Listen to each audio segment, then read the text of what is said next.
The award for is going to sign this certificate or this citation. Luisito was actually one of those who ably steered the Constitutional Convention of which he was the floor leader. The President handing out the award to Luisito Patalinhog of Lapu-Lapu City, the award for leadership. The first of 15 awardees this afternoon. Ang susunod naman ay parangal sa paglilingkod. Mula sa isang nayong tinatanggap na isa sa mga pinakamaralitang bahagi ng kapuluan at mula sa isang talamak na kalagayang pinatnubayan ng pagkakaisa, ay sumibol ang isang balangay ng mga kabataang maiinit sa pagtanggap ng panlipunang pananagutan. Gumagalaw bilang isang lakas, nag-iisip bilang isang diwa at nagsisilbi bilang isang lingkod bayan, ang Brigada Luna ay siyang tinatanaw na tagapagligtas sa kanilang pamayanan at ito ay buong gilas namang isinasakaganapan sa pamamagitan ng mga proyektong may oryentasyong pang-agrikultura, pang-kooperatiba, pamumuno at pangkaunlaran ng mga kabataang nag-aaral. May katangi-tanging kakayahang makibakas sa mga balakid, ang Brigada ng Paway ay nagsisilbing huwaran na pamamarisa ng lahat ng iba pang kilusan. Kagalang-galang na Pangulo, ang Brigadang General Antonio Luna ng Paway, Ilocos Norte, na pinangungunahan ni Gilbert Buduan. The second award goes to the Brigadang General Antonio Luna of Paway, Ilocos Norte. This was the first KB Volunteer Brigade organized in the country. This group was a vital component in the Paway Lake Development Project. Dito sa harapan, kung maaari. The awardee or the leader of this group is Gilbert Buduan of Paway, Ilocos Norte. This Paway boy organized KB projects that were eventually integrated in the Paway Lake Development Project. He heads the General Antonio Luna Volunteer Brigade. Gilbert Buduan of Paway, Ilocos Norte, and now the members of the Paway chapter of the KB stand behind Gilbert as the citation is about to be read by Ms. Aimee Marcos, chairman of the Kabatang Barangay. This is the little lakeshore town in Ilocos Norte, which is really a depressed area and which is now fast developing into a self-reliant, self-contained little community of very fine people, very hard-working people. The President, inspired by this, is paying particular attention to the people of Paway. Little town or the little barangay by the lake in Ilocos Norte.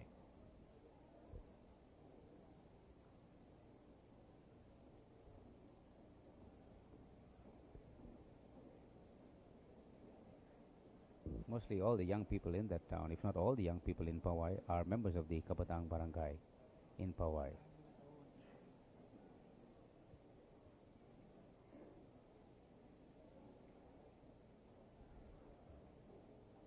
This Brigadang General Antonio Luna of Paway, this brigade was the first Kabatang Barangay Volunteer Brigade organized in the country.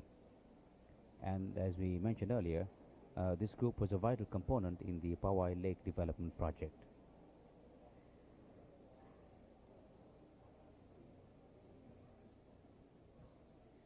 More of the young people in this KB Volunteer Brigade coming forward,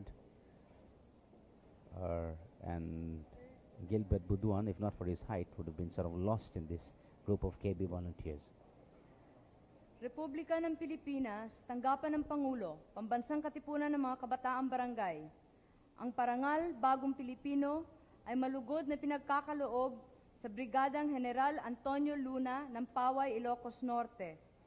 Dahil sa matapat at katangi-tangi nitong paglilingkod sa kilusan ng Kabataang Barangay, sa dalisay nitong pagpapahalaga sa sinumpang tungkulin at sa pagganap nitong buong giting, sa masigasig nitong pagkikipag-isa sa mga iba't ibang samahang sibiko at sangay ng mga pamahalaan, sa pagtataguyod ng mga gawaing magpapaunlad ng pamayanan at sa maalab nitong pagsasaloob at pagbibigay buhay sa tunay na diwa ng demokratikong himagsikan.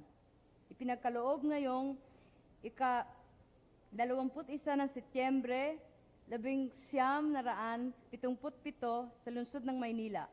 Ferdinand E. Marcos, Pangulo. Mr. Jaime Marcos reading the citation, and His Excellency the President moves across to sign the citation, and the members of the volunteer brigade of the Kabatang Barangay of Pawai, Ilocos Norte, stand in front of the President, and the President is about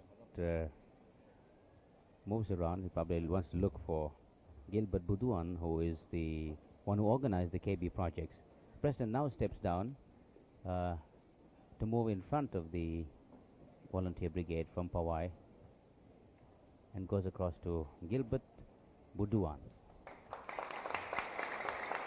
This Pawai boy organized the KB projects that were eventually integrated in the Pawai Lake Development Project.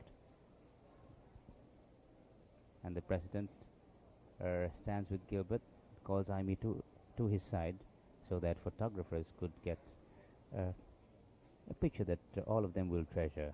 These young people from the Lakeshore Barrio of Pawai in Ilocos Norte. No doubt it's a big moment for these young people who have contributed so much in the overall effort to improve the quality of life of the people who live in this little barangay by the lake in Pawai. The President turns around and applauds them as they applaud him right back. Taps one young man on the shoulder and walks to the presidential table. As we continue with the first Kabatang Barangay Awards, the first Parangal sa Bagong Pilipino Awards for Outstanding Kabatang Barangay. Here from the Marlica Hall at Malacanang, this broadcast coming to you over the Voice of the Philippines and NMPC GTV4. We have 15 awardees in all. Ginoong Pangulo, ang susunod po namang gagawaran ng isa pa pong parangal din sa paglilingkod. Ang kabataan ay hindi dapat manatiling isang pag-asa ng bayan para sa kinabukasan.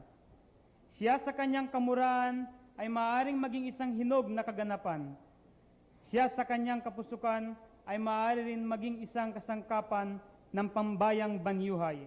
Ito ang mga katagang sinambit ng Pangulo ng Pambayang Katipunan ng mga kabataang barangay sa Obando, Bulacan. Si Albert E. Alejo, na tinatanggap na tagapagtatag ng kauna-unahang kilusan sa paghahanap buhay na pagsasanay ng mga kabataang hindi nag-aaral. Sa simulaing ito, sumibol ang Alay Banyuhay na kung saan ang maraming kabataang napabayaan ng lipunan ay nakatanaw ng pag-asa. Sa pamamagitan ng palatuntunang ito na may 4 na panulukan, pangkabuhayan, pangkultura, pangkatawan, at pangkaluluwang kaunlaran, ay pinatunayan niyang ang pag-unlad ay kailangang tumungkol sa tao sa kanyang kabuuan. Nagtaguyo din siya ng Banyuhay Trade Exhibit, paliksahang pampalakasan, seminar at iba pang paggawaing pampamahalaan. Naglathala ng pahayagang pangkabataan at kasalukuyang gumaganap bilang tagapag-ugnay ng babasahin ng kabataang barangay. Kagalang-galang na Pangulo, narito po si Ginoong Albert E. Alejo. The next awardee is Albert Alejo of Obando, Bulacan. As the Federation President of Obando, Bulacan, he played a pivotal role in the establishment of the first vocational training center for out-of-school youth called Alay Banyuhay. Ang parangal Bagong Pilipino ay malugod na pinagkakaloob kay Albert Alejo ng Obando, Bulacan dahil sa matapat at katangi-tanging paglilingkod na kanyang ibinahagi sa kilusan ng kabataang barangay. Lagda ang Pangulo Ferdinand E. Marcos. The Alay Banyuhay project, which is organized by Albert Alejo, consists of 4 approaches to human integrated development: economic, social, physical, and spiritual. He was also able to generate donations to Mindanao refugees and funds for the indigents during Christmas. Albert Alejo of Obando, Bulacan, Federation President of the KB chapter in Obando, Bulacan, now receives his citation and his award from His Excellency the President. A very fine young man. Another outstanding member of the Kabatang Barangay. Ang susunod po naman ay isa pang parangal sa paglilingkod. Katangi-tangi ang kanyang paglilingkod sa lahat ng mga gawain ng Kabataang Barangay. Maging ito man ay pampolitika, panlipunan, pangkabuhayan o pangkalinangan, tangi pa sa pagtatag ng kauna-unahang Kabataang Barangay Volunteer Brigade sa Pampook bilang 4 ay binuo pa rin niya ang Kabataang Barangay Vigilantes na binubuo ng kabataang nagmamatsyag sa mga kilos ng mga pinunong pambayan. Naglunsad siya ng mga seminars, palatuntunang pampalakasan at nagpalaganap sa diwa ng Kabataang Barangay sa pamamagitan ng radyo na naririnig sa maraming lalawigan sa kanyang rehiyon. Nangangasa niyang kasamahang tagapangulo ay binawian ng buhay, ay walang atubiling tinulungan niya ang mga naiwan upang makuha ang halagang inilaan ng seguro. Isang mahusay na kinatawan ng mga kabataan sa kanilang sangguniang bayan, na kung saan siya ay napili bilang isang kagawad sa ad hoc committee ng Pambansang Katipunan. Dahil sa katapatan at pagkakaroon ng matayog na simulan, ang lahat ay kumakatig at pumapatnubay sa kanyang mga hadikain. Ginoong Pangulo, ang susunod po ay si Ginoong Miguel Javier Jr., Pangulo ng Katipunan ng Kabataang Barangay Panglungsod ng Batangas. Miguel Javier of Batangas City. He established the first KB Volunteer Brigade in his region, which is Region 4. He also set up KB Vigilantes who watch over the activities of local officials. Tanggapan ng Pangulo, Pambansang Katipunan ng mga Kabataang Barangay. Ang parangal, Bagong Pilipino, ay malugod na pinagkakaloob kay Miguel Javier Jr. ng lungsod ng Batangas dahil sa matapat at katangi-tanging paglilingkod na kanyang ibinahagi sa kilusan ng Kabataang Barangay. Ang Pangulo, Ferdinand E. Marcos. Miguel Javier also engaged in several other activities, and among the activities he helped organize were eco seminars, KB information campaigns, and others. An idealistic and honest boy, he is also an active student leader. Miguel Javier of Batangas City,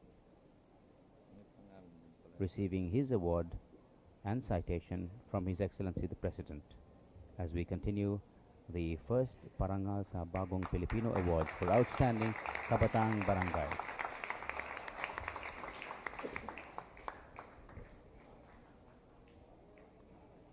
Ang susunod po namang parangal ay parangal pa rin sa paglilingkod.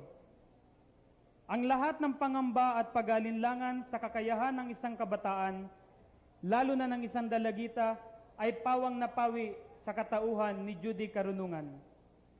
Kung hindi man katakataka, ay tunay namang kahanga-hanga ang kanyang ipinamalas na paglilingkod at pamumuno.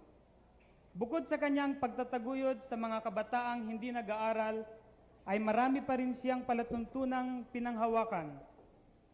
Hindi lamang siya nanlilingkuran bilang kagawad ng sangguniang pambayan at panlalawigan, siya pa rin ay masigasig na kagawad ng panlalawigang lupon sa pagpapaunlad ng bataan. Sa ngayon ay sinisimulan niya ang proyektong Balikatan para sa mga kabataang hindi nag-aaral. Dahil dito ay hindi dapat ikamangha kung siya man ay naging isa sa naipadala ng Pilipinas sa nakaraang pagdalaw ng Kabataang Barangay sa mamamayang Republika ng China. Ang kasugdulan ng pagtitiwala sa kanyang katangian ay pinatunayan ng pagluluklok sa kanya bilang nanunungkulang punong bayan sa kanilang bayan ng Pilar, Bataan. Isang makasaysayang tala na may tuturing na isang malaking bantayog ng mga kabataang barangay. Ginoong Pangulo, ang ating pong gagawaran ng parangal sa paglilingkod ay si Binibining Judy Karunungan, Pangulo ng Panlalawigang Katipunan ng Kabataang Barangay ng Bataan. Judy Karunungan of Pilar, Bataan.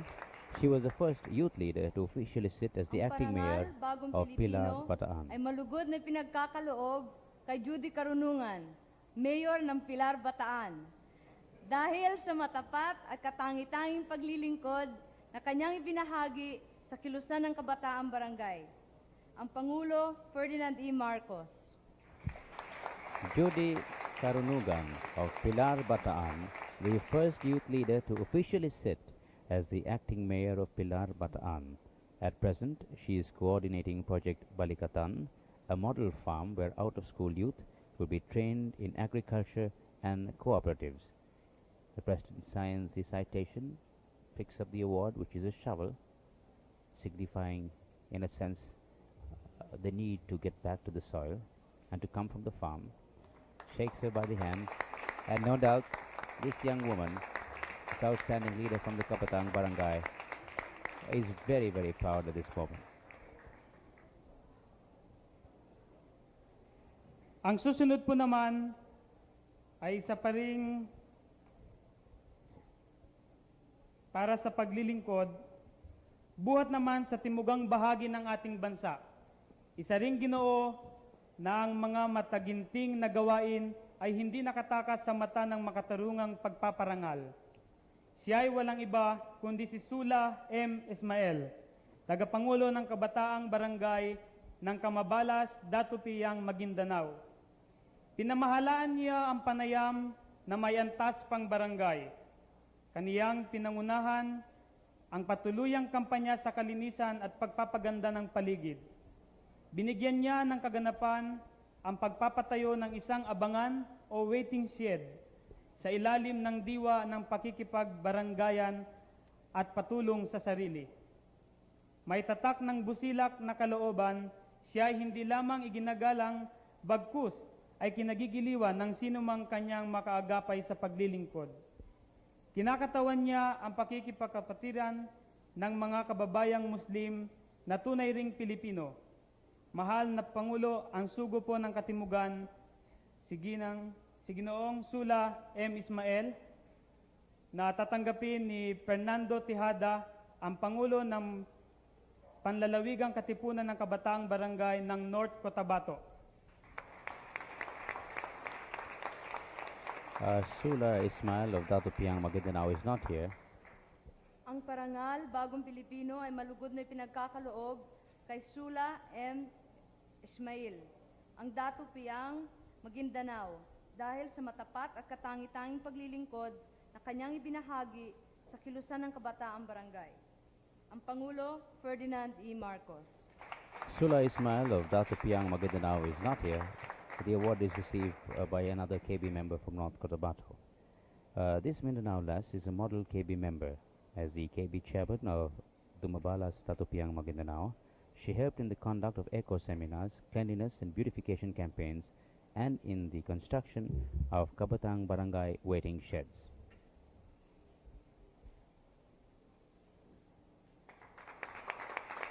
Another youth leader receiving an award. On this, the first Parangal sa Bagong Pilipino Awards for Ang Outstanding susunod po Kabataang Barangays. naman ay isang parangal para sa katapatan. Kinikilalang tagapagtatag ng Task Force Pedro Guevara, Task Force Laguna, Task Force Pelising at Kabataang Barangay Volunteer Brigade sa kanyang bayan ng Santa Cruz, lalawigan ng Laguna. Sa pamamagitan nito ay sinisikap niya sa abot ng kanyang kakayahan ang mga kabataang hindi nag-aaral at mga kabataang nag-aaral. Isang aktivista sa tunay na kahulugan ng kataga. Ipinaglaban niya ang pinaniniwalaan niyang tama at makatuwiran. Sa kabila ng mga balakid sa kanyang paglilingkod, napanatili at napatunayan pa rin niya ang kadakilaan ng kanyang adhikaing maging isang tunay na kasangkapan sa pagpapaunlad ng pamayanan. Isa sa kanyang pangitain na ang Kabataang Barangay ay maging mabisang mambubuo ng isang bagong bansa. Subalit, naniniwala siya na sa katuparan nito ay higit na nangangailangan ng pagpapakasakit, pagpapaba at pagsandig sa sariling kakayahan. Para sa kanya, tanging sa kalayaan lamang ng mga kabataan ang ikatutupad ng lahat ng mga pangako. Dahil sa lubos na pag-uukol ng panahon sa mga pagawaing bayan, siya ngayon ay kabilang na sa mga kabataang hindi nag-aaral. Kagalang-galang si Ginoong Benjamin Agaraw po ng Panlalawigan ng Laguna.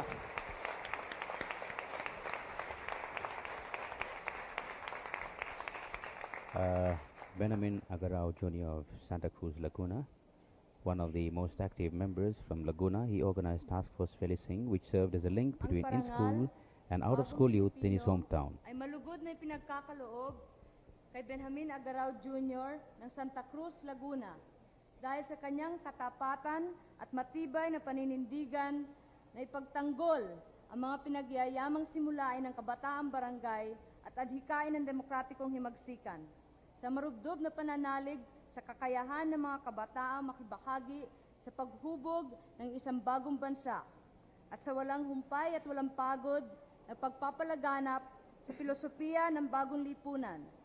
Ipinagkaloob ngayon,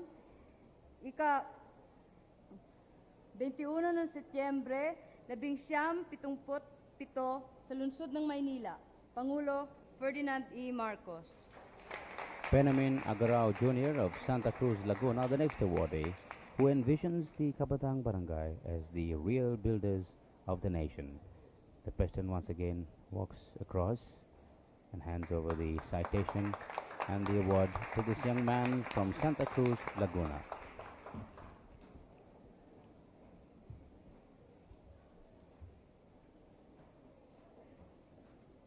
Ang susunod po naman ay isa pa ring parangal sa katapatan.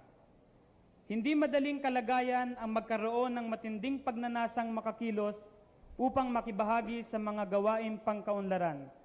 Samantalang ang ibang mga pinunong pambayan ay nagsisilbing sagabal sa iyong mga layunin. Ito ang malaking hamon na napagtagumpayan ni Raymond Ferraren, Pangulo ng Panglunsod na Katipunan ng mga Kabataang Barangay ng Tangub. Sa kabila ng mga katumbalikan sa kanyang pamayanan, ay nagawa pa rin niyang makapaglunsad ng mga palatuntunang pampalakasan at pangkalinangan. Pinamunaan niya ang ilang eco-seminars at ang pagtatatag ng kanilang Kabataang Barangay Volunteer Brigade. Ang lahat ng ito ay ikinintal niya sa diwa ng demokratikong himagsikan bilang siyang patnubay sa lahat ng mga gawain. Ipinagmamalaki ng lahat ang kanyang mga proyekto ay may pinakamaliit na pagkatig ng pamalaang pampuok kung mayroon man. Kagalang-galang na Pangulo, narito po si Raymond Ferraren, ang Pangulo ng Katipunan ng Kabataang Barangay ng Lungsod ng Tangub. Raymond Ferraren of Tangub City. Despite great odds in his community, he was able to keep Tangub City's KBs active all year round. Ang Parangal Bagong Pilipino ay malugod na pinagkakaloob kay Raimundo Ferraren ng Lungsod ng Tangub dahil sa kanyang katapatan at matibay na paninindigan na ipagtanggol ang mga pinagyayamang simulain ng kabataang barangay at adhikain ng demokratikong himagsikan. Ferdinand E. Marcos, Pangulo. Raymond Ferraren of Tangub City conducted eco-seminars, formed volunteer brigades, staged cultural shows, and led the citywide Kabataang Barangay Week. He receives his citation and his award from His Excellency, the President.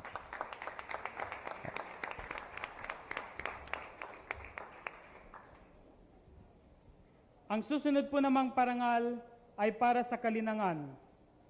Tampok siyang kasapi sa kilalang samahang pangdulaan Kabataang Barangay. Gumanap siya ng mga mahalagang papel sa mga dulang Pitong Kuba ni Amelia Bonifacio. May katwiran ng katwiran ni Rolando Tinio, mga santong tao ni Tomas Remigio, at sa di mabilang pang mga pagtatanghal na nagbababa ng pagbabagong kamalayan sa masa na siyang ugat ng lahat ng katotohanang panglipunan. Buong kabiyasaang isinilarawan niya ang iba't ibang mukha ng buhay upang ang likas na mga kaugalian ng kanyang pinaglilingkurang tao ay malinaw na mabigyan ng kahulugan. Kaya't ang mga larawan ay naging karanasan at ang mga karanasan ay nagkaroon ng ukit na nakintal sa isip ng mga manonood. Ang anumang simulaing dapat gumabay sa ating mga galaw sa lipunan ayon sa kanya ay nararapat na umugat sa kalinangan ng ating lahi. Hindi lamang siya isang aktor sa tanghalan, siya rin ay isang artista sa tunay na buhay, isang huwaran sa pakikibaka sa pananakop ng kulturang banyaga. Kagalang-galang na Pangulo, narito po sa atin si Ginoong Renato Requiestas. Renato Requiestas of Taguig, Metro Manila, who wins the Culture Award. Tanggapan ng Pangulo, Pambansang Katipunan ng Kabataang Barangay.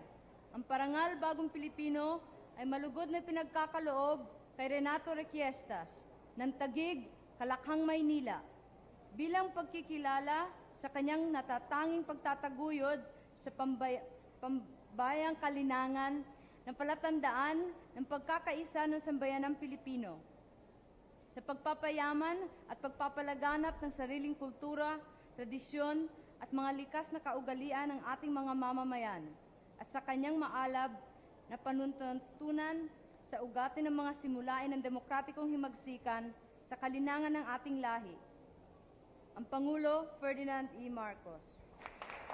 Renato Requiestas of Taguig, Metro Manila, a very active drama player. Rene has played various roles in the following KB presentations: Mga Santong Tao, Pitong Kuba, and received wide acclaim in Rolando Tinio's May Katwiran ang Katwiran.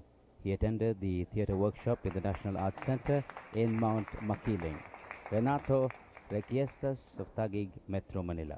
Ang susunod po naman ay parangal sa larangan ng kalakasan. Sa karaniwan, ang larangan ng palakasan ay halos kasintunog ng kalalakihan. Subalit sa pagkakataong ito, isang binibini ang nagpakitang gilas sa pagpapalusog ng katawan at pagtataguyod ng pampamayanang pakikipagkaibigan sa pamamagitan ng palakasan. Sa pamamagitan ni Grace Mendiola, Pangulo ng Panglunsod na Katipunan ng mga Kabataang Barangay ng Lunsod ng Ormoc, ay naitayo ang kauna-unahang sports complex sa bansa. Si Binibining Amy Marcos pa ang nagpasinaya sa nasabing palaruan. Tangi sa kanyang paglunsod na palatuntunan, pampalakasan ay may iba pa siyang pinagkakaabalahan tulad ng pagiging tagapangulo para sa kanilang pampistang pagdiriwang at pamamahagi ng mga damit, pagkain at iba pang tulong sa mga nangangailangan. Kagalang-galang na Pangulo, siya po ay si Binibining Grace Mendiola ng Lunsod ng Ormoc, na tatanggapin po naman para sa kanya na Ginoong Joselito Ros, ang Pangulo po ng Region 8. Since Grace is not here, another young man will receive the award on her Bagong behalf. Pilipino ay malugod na pinagkakaloob kay Grace Mendiola ng Lunsod ng Ormoc bilang pagkikilala ng kanyang natatanging paglilingkod sa larangan ng palakasan, sa matagumpay na paglulunsad ng mga palatuntunan tumutugon sa pangangailangan, pangkatawan at panglibangan ng mga kabataan tungo sa mapayapang pagkikipagkaibigan at pagsasaloob at pagbibigay buhay sa tunay na diwa ng demokratikong himagsikan. Ang Pangulo, Ferdinand E. Marcos. The Sports Award for Grace Mendiola of Ormoc City. She was mainly instrumental in the construction of the first KB Sports Complex located in Ormoc City and managed sports activities during the Fiesta celebration of Ormoc City. The Parangal sa Larangan ng Palakasan or Sports Award for Grace Mendiola of Ormoc City. Ang susunod po naman nating gagawaran ng parangal ay ang mga iba't ibang tagapangulo ng kabataang barangay na nagmula pa sa depressed areas ng lungsod ng Quezon. Isang larawan ng karukhaan ang nakaagaw sa kanilang pansin sa lungsod ng Quezon na siya sa kasalukuyan ay kusang tumulong sa mga palatuntunang pagpapaunlad ng kanilang pamayanang maralita. Masigasig silang nakaisa sa mga pinunong pambayan para sa ikasusulong ng pamamalakad ng pamahalaan. Ang lahat sa kanila ay tumanaw ng maayong bukas at nangangako ng pagkatig sa kanyang mga balakin. Kagalang-galang na Pangulo, ang mga naturan pong tagapangulo ng Kabataang Barangay ng Depressed Area ay ang sumusunod. Si Binibining Rebecca Raca ng Santol, Quezon City. Si Ginoong Roberto Hapson Jr. ng Commonwealth, Quezon City.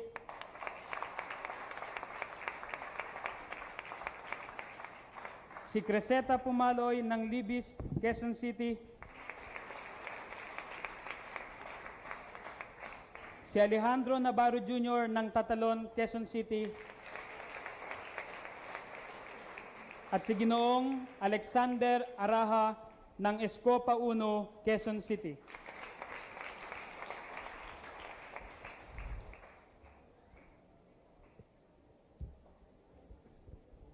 Ang parangal Bagong Pilipino ay malugod na pinagkakaloob kay Alejandro Navarro Jr. ng Tatalon, Lungsod, Quezon, Alex Araha, Rebecca Raca, Ruperto Hapson Jr.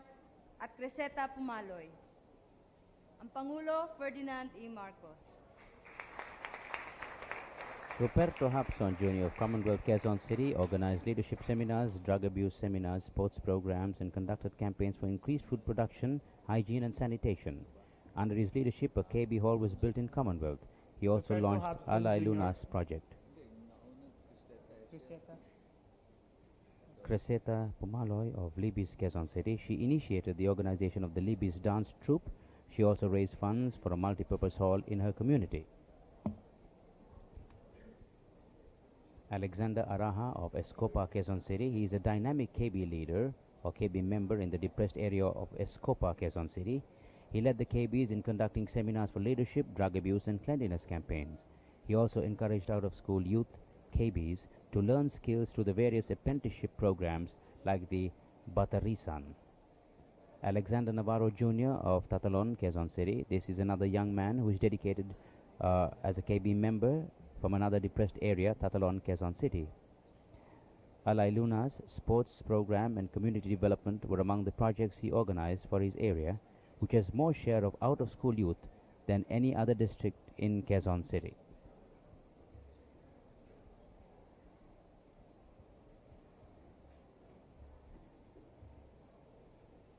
The President handing the awards and the citations to the 5 young Kabataang Barangay members who did their share in some of the most depressed areas in Metro Manila.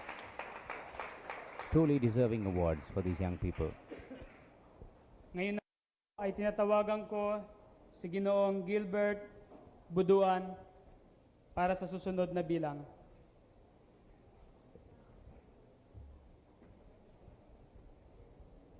Gilbert Buduan of Paway, Ilocos Norte. Mga kapatid at kadiwa sa demokratikong himagsikan, itaas ang ating kanang kamay at sama-sama natin bigkasin ang ating panata, ang panunumpa ng bagong Pilipino na ating ialay kay Pangulong Marcos at sa buong sambayanan.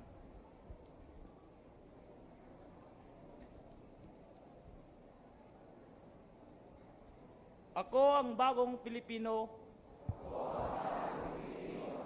ang bunga ng pawis at dugo, ng aking mga ninuno. Ang binhi ng pagbabago, sa kasaysayan ng bansang Pilipino. Inaalay ko sa bayan ang sigla ng aking kabataan, ang aking pagsusumikap at paninindigan. 10 ang aking buhay, gagawin ko ang lahat upang maging karapat-dapat niyang anak. Naniniwala ako na nasa lakas ang aking diwa at bisig. at ipagkakatagumpay ng bagong lipunan ngayon at sa hinaharap.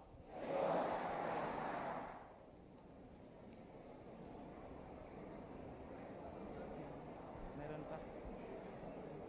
Naririto sa ating piling ang kagalang-galang na ama ng kabataan upang lalong mapagtibay ang layunin ng ating paglilingkod sa sambayanan.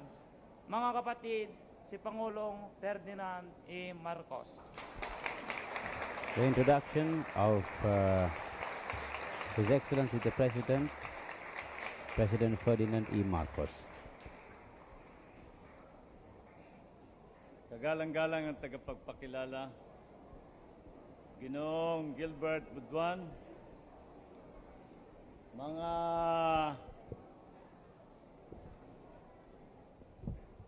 tumanggap ng pagpaparangal sa tanghaling ito, mga aking mga anak, kabataan, barangay.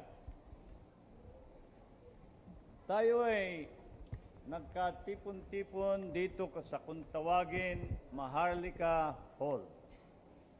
Ito ang bulwagan ng Maharlika. Mga dakila, ang Maharlika ay isang pangalan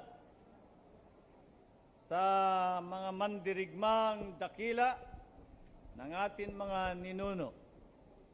Dito tinatanggap ng pamahalaan pambansa at ng Pangulo ng Republika ng Pilipinas ang mga hari, mga pangulo ng ibang bansa. Sa akin akala, lalong mahalaga ngayon ang mga panauhin dito sa bulwagan ng Maharlika sapagkat kayon lahat ang bagong bayani ng bagong Pilipinas.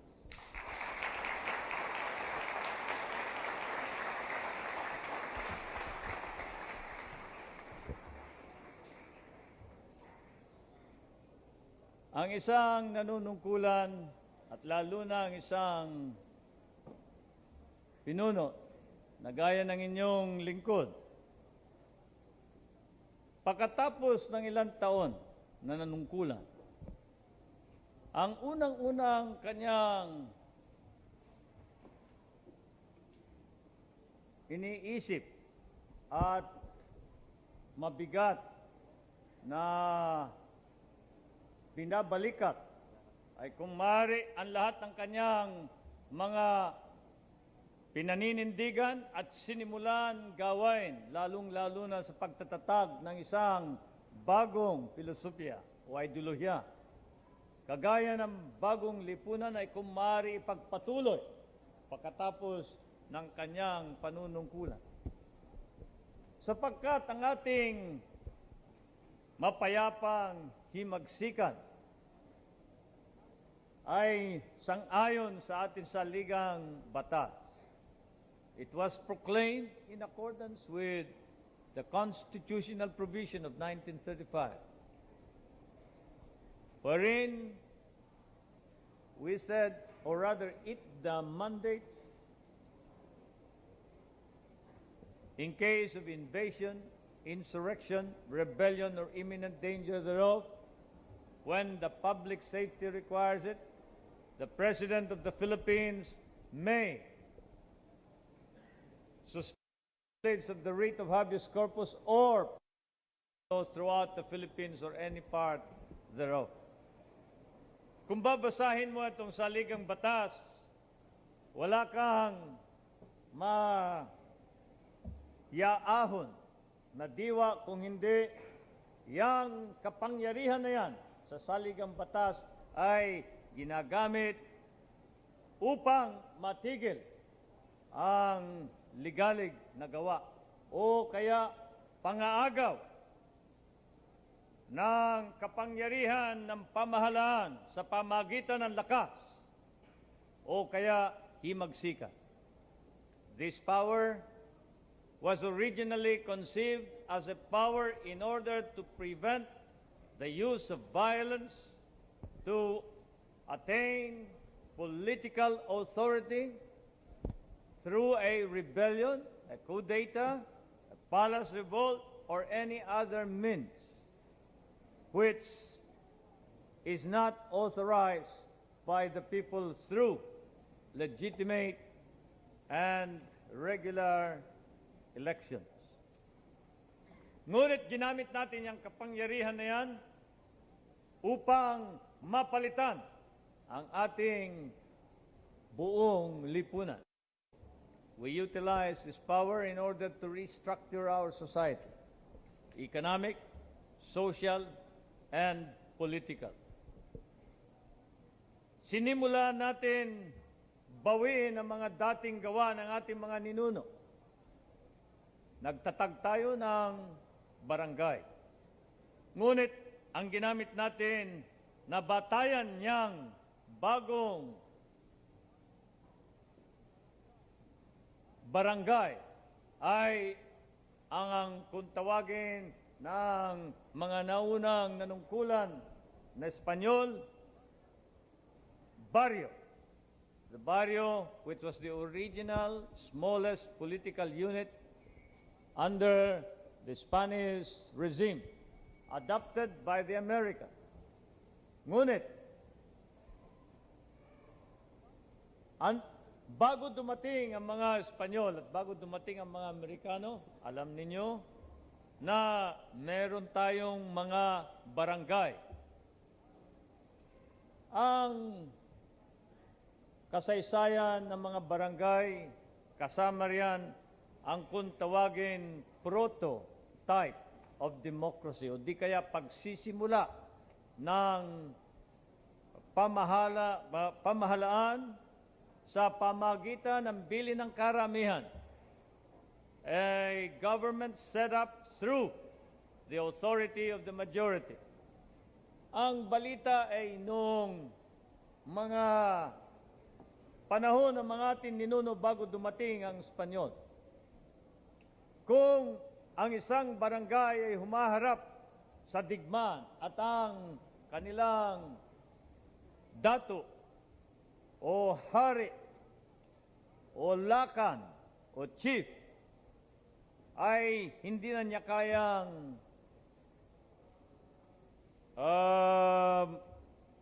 maging leader sa digmaan na yan, hinihiling niya na ang lahat ng mga mandirigma buhat sa 15 taon gulang hanggang 60 ay piliin sa pamagitan ng pagbubuto, malayang pagpamimili, piliin ang kung tawagin the war chief o di kaya ang kanilang lakan o dato na mandirigma.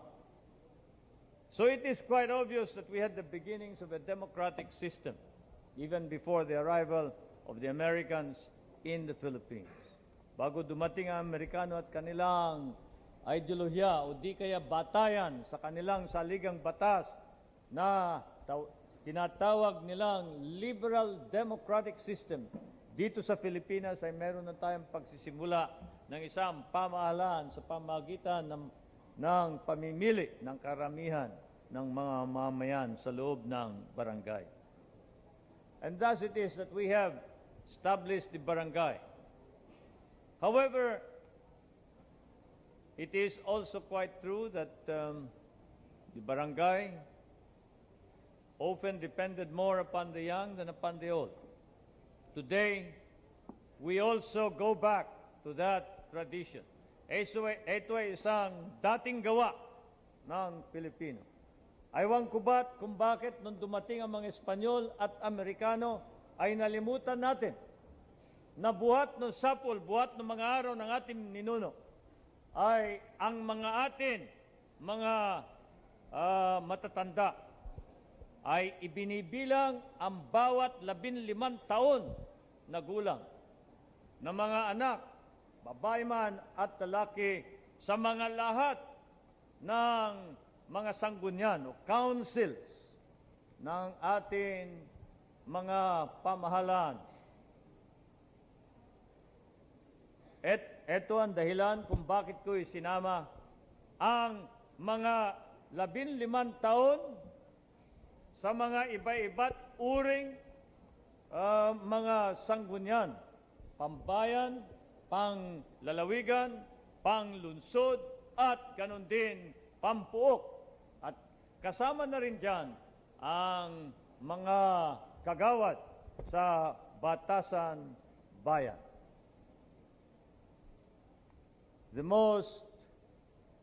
The heaviest obligation of a leader is to see to it that all the ideals and principles on which he bases a restructuring and a change, a revolution of society must continue. I've just finished my 60th birthday.